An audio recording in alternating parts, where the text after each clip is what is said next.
Bonjour! Vous avez sans doute remarqué que même lorsqu'on essaie de parler leur langue, les Anglais ne font aucun effort pour comprendre ce qu'on leur dit. C'est vraiment très pénible.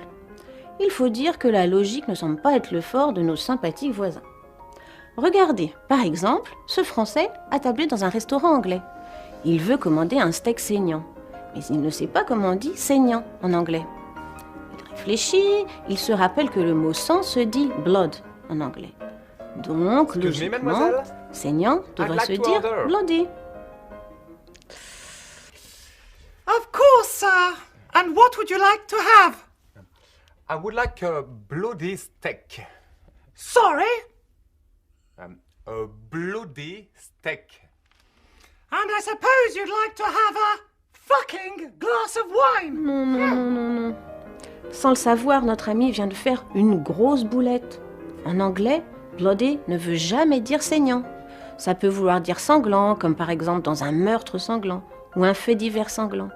Mais le plus souvent, bloody est une insulte ou un juron. Regardez par exemple ces quelques situations où il peut être approprié d'employer bloody.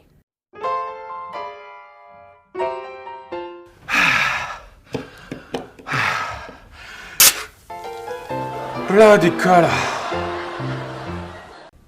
Bonjour à toutes et à tous. Le français et l'anglais se ressemblent parfois et du coup ça donne lieu à de faux amis qui peuvent créer de la confusion entre vous et vos interlocuteurs anglophones.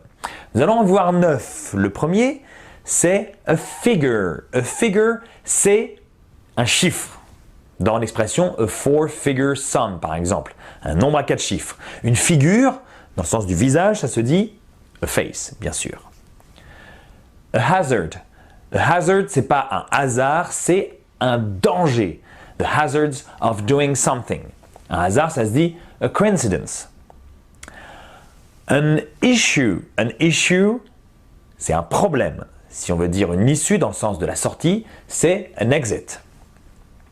A lecture. A lecture, c'est une conférence. To give a lecture. Donner une conférence. La lecture, ça se dit reading, bien sûr. A phrase. A phrase, c'est une expression. Si on veut dire une phrase, on dit a sentence. To demand, c'est exiger. Demander, ça se dit to ask. To resume, c'est continuer, c'est reprendre. Si on veut dire résumer, on dit to summarize. Et enfin, les deux adverbes, les adverbes sur lesquels on se trompe tout le temps. Le premier, c'est actually, qui ne veut pas dire actuellement, mais qui veut dire en fait. Si on veut dire actuellement dans le sens de en ce moment, on dit presently. Si on veut dire actuellement dans le sens de nos jours, on dit nowadays. Et le dernier, le deuxième adverbe, c'est eventually, qui ne veut pas dire éventuellement, qui veut dire finalement. Si on veut dire éventuellement, on va dire possibly. Voilà, avec ça, vous allez éviter les malentendus et si vous avez le moindre doute sur un mot, sur une expression, allez voir le site wordreference.com. Il est très bien fait et comme il est participatif, vous pouvez trouver les mots dans une foultitude de contextes différents.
So, I had a great opportunity to spend around 5 months in Lyon doing a French language course, and when I went, I knew absolutely zero French.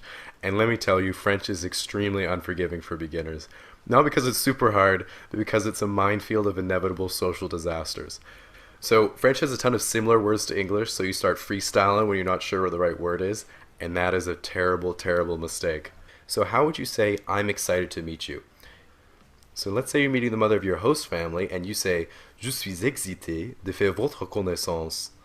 But wait, why is she looking at you funny? Because you just said, I'm horny to meet you. Je chaud means I'm hot. Je suis chaud means I'm horny. If you're talking about an apple, elle est bonne means it is good. If you're talking about a girl, elle est bonne means she's good for sex. Let's say you're trying to be health conscious at a restaurant and you want to express to the waiter you don't like preservatives in your food. So you say, Je n'aime pas les préservatifs. And then he gives you a wink and walks away. You should be a little bit concerned because you just said, I don't like condoms.